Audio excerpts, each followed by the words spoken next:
Sin embargo, tamaña fue nuestra sorpresa al comprobar que dicha roca no tan solo era eso, una roca, más bien era una nimita.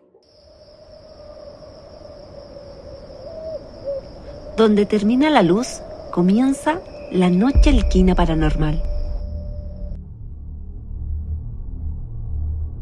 Hola, mi nombre es Danilo. Actualmente soy compositor musical, padre de un hijo y esposo de una maravillosa mujer. La profesión que sustenta el alimento y la vida en mi hogar es una pasión que me ha acompañado desde que era un adolescente allá por mediados del 2000. Actualmente tengo 34 años y vivo en la zona centro-sur de Chile. Lo que compartiré con ustedes esta noche es un suceso que viví cuando el año 2007 ya llegaba a su fin. Lo recuerdo bien, puesto que en un par de días más era el cumpleaños de mi padre.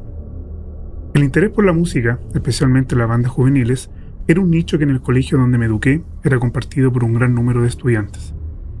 Pasaba horas siendo autodidacta con una guitarra acústica mezco, aprendiendo desde la base hasta conseguir darle algo de claridad a esos primeros acordes. Disfrutaba de bandas de rock que hasta el día de hoy se escuchan entre adolescentes. Lo anterior me ayudó a formar un grupo de amigos que obviamente compartían mis gustos musicales. El pasar de los años de escolaridad en ese colegio trajo la inevitable adolescencia, las fiestas, el alcohol entre amigos y los deseos de llevar nuestros gustos musicales a una siguiente etapa, ser nosotros mismos los compositores, quienes escribieran letras que la gente coreara en recitales, recorrer Chile de norte a sur, llevando nuestros éxitos, ganar dinero y finalmente vivir de lo que tanto nos apasionaba. Las ideas que en un principio nacieron en fiesta durante altas horas de la madrugada fueron convirtiéndose en acciones y es así como conseguí que mis padres me regalaron una guitarra eléctrica, mi primera guitarra eléctrica que aún conservo, un Ibanez negro y blanco allá por abril del 2003. Del mismo modo, mis amigos fueron obteniendo guitarras eléctricas, bajos, amplificadores, una batería e incluso micrófonos. Y en breve tiempo comenzamos a cambiar las fiestas hasta altas horas de la madrugada por tardes enteras tocando, intentando tocar nuestros primeros temas favoritos. El Vera, Pato, Nelson, Guatonuli y yo fuimos quienes con mayor frecuencia nos reuníamos a ensayar. Poco tiempo transcurrió hasta que estos desafinados acordes, percusiones a destiempo y vocalizaciones poco claras dieron lugar a música real. Decidimos llamar a nuestra banda Ánima, y los primeros temas fueron saliendo. Incluso grabábamos videoclips de las obras que componíamos. Alma en pena, Libérate, Ojos cegados, fueron algunos de los temas que en nuestra ciudad se escuchaban con mayor frecuencia. Con el pasar de los meses comenzamos a tocar en distintos eventos.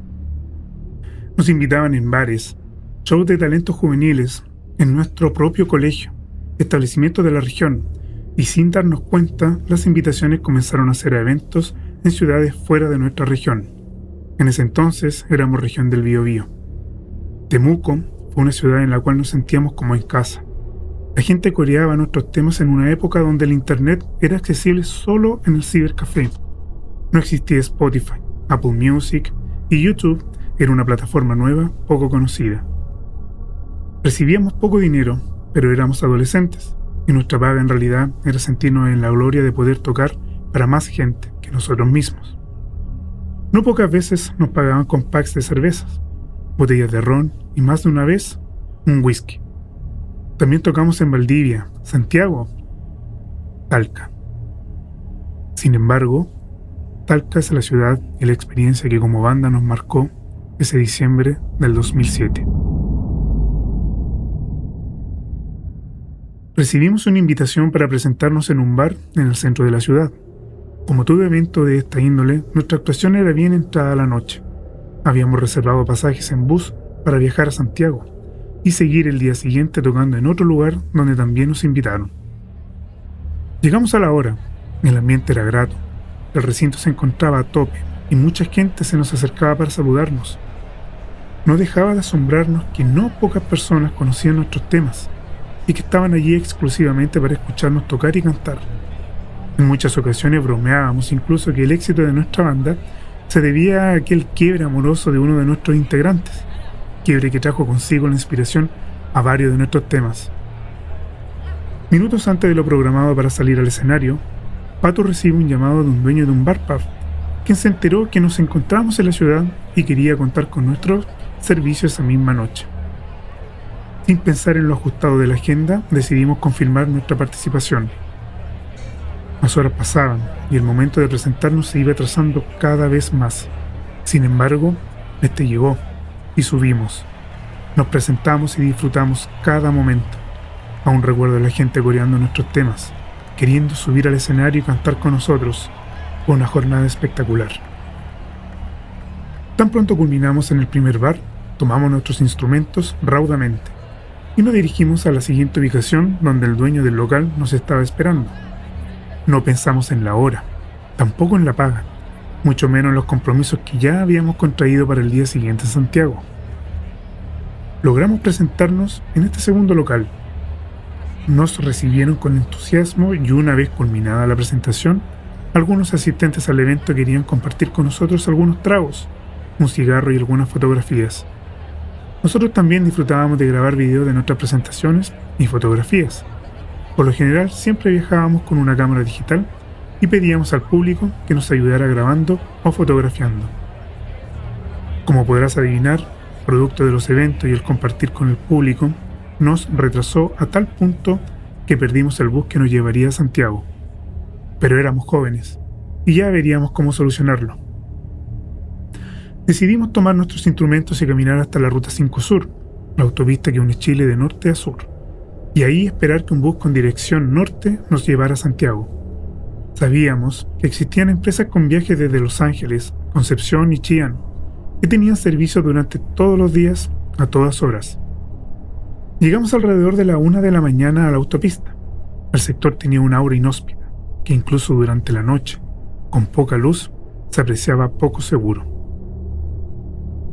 Tan así fue la sensación que tuvimos como grupo, que decidimos movernos hacia una patrulla de carabineros que estaba estacionada a metros de donde llegamos. Increíblemente, al vernos acercar, la patrulla emprendió rumbo alejándose de nosotros por la autopista. No sé si nos tomó por un grupo de delincuentes o algo más. El punto es que quedamos varados a mitad de ruta, en la más absoluta oscuridad, y a pesar de estar llegando al comienzo del verano, la noche era helada. Caminamos por unos minutos a lo largo de la autopista hasta que dimos con un paradero. La oscuridad nos acompañó durante el recorrido, y el paradero contaba con luz y nuestros celulares tenían linterna. Estamos hablando del 2007. Aquellos años aún reinaban los tonos polifónicos y escuchábamos música en nuestros reproductores de MP3. Decidimos sentarnos y descansar en dicha parada de buses. Recién en ese momento fuimos conscientes de lo cansado que estábamos. Tocar en dos lugares distintos, cargar con nuestros instrumentos por cuadras y cuadras, luego acarrear todo hasta un paradero, terminó por agotar nuestras fuerzas. No recuerdo cuánto tiempo estuvimos esperando por un bus, al cual poder hacer parar, y también tomar.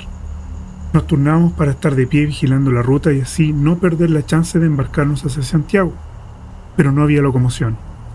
La noche se volvía más helada, y el sueño nos estaba derrotando uno a uno. Recuerdo que vi mi celular y comprobé que era ya bien entrada a las 2 de la mañana, cuando desde atrás del paradero apareció un hombre en sus 30s, vestido de mezclilla. Tanto sus pantalones como su chaqueta eran de este material. Lucía el típico atuendo de la época del minero que va de regreso a la faena.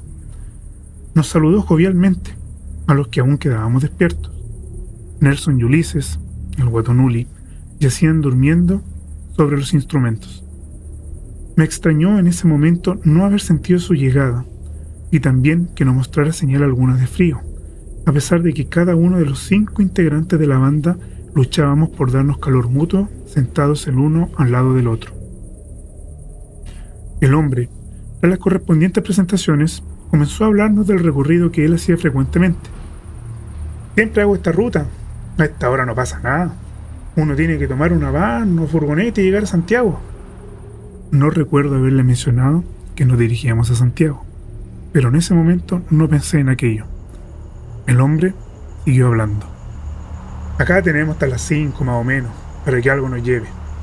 Tengo hablado con un tipo del pueblo que nos pueda llevar a Santiago. Faltaban al menos 2 horas para lo que nos decía el hombre en mezclilla. Despertamos a Ulises y Nelson. Nos pusimos al tanto de la situación tras haberles presentado al extraño sujeto. y como banda acordamos esperar el transporte que nos llevaría hasta Santiago. Sin embargo, aunque joven con 17 años, no confiaba en aquel sujeto. Algo en su forma de expresarse no me terminaba de convencer. «Duerman, tan cansados. Yo puedo esperar el transporte hasta que llegue y despertarlo. Yo ya dormí en la casa y no tengo sueño». El frío era más intenso. Veíamos cómo el bajo salía cuando hablábamos y respirábamos, y aún así el hombre de mezclilla no mostraba señal de entumecimiento. Se encontraba a orilla de la autopista con la mirada atenta en la ruta. En un momento, recuerdo que Ulises y Vera se levantan del asiento en el paradero para orinar. En breve, nos gritan para darnos a conocer que encontraron una roca cerca de donde evacuaron. «¡Vamos a dejar un recuerdo en esta piedra! Ánima estuvo aquí». Y tomando un marcador permanente, escribieron a ciegas a mitad de la oscuridad. Poco a poco el sueño nos fue ganando, y fue así como los 5 integrantes de la banda nos dormimos. Al pasar una hora, Pato me mueve el brazo. «Despierta, Lalo. El caballero dice que la van viene llegando». Me desaturdí, aún con frío, pero con los deseos de subirme pronto al transporte y dejar ese paradero atrás. A los pocos minutos, el transporte arribó y guardamos todos nuestros instrumentos en la parte trasera.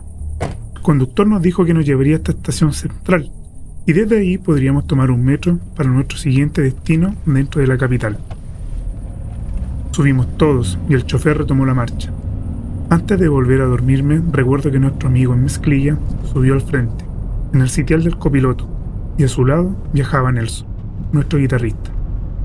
Tras unos minutos de recorrido despierto, escuchando los reclamos del hombre en mezclilla que le hacía al chofer, a su lado Nelson dormía profundamente. «Eso no fue lo que acordamos.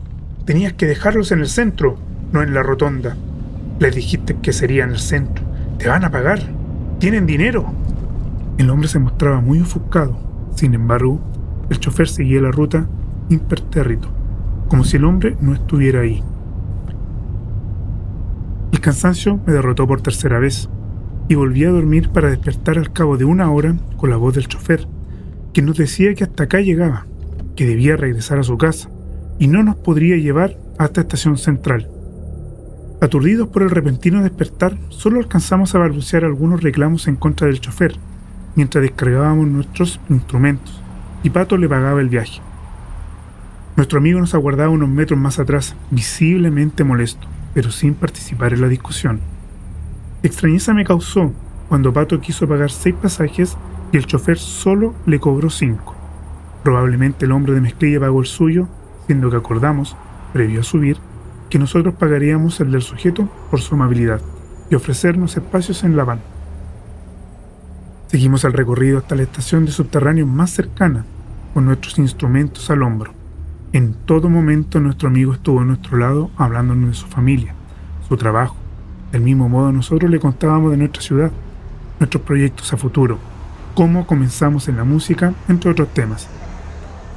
Así llegamos a Estación Central, lugar en el cual debíamos tomar otra línea del subterráneo que nos llevaría a la siguiente comuna, donde debíamos presentarnos esa misma tarde-noche.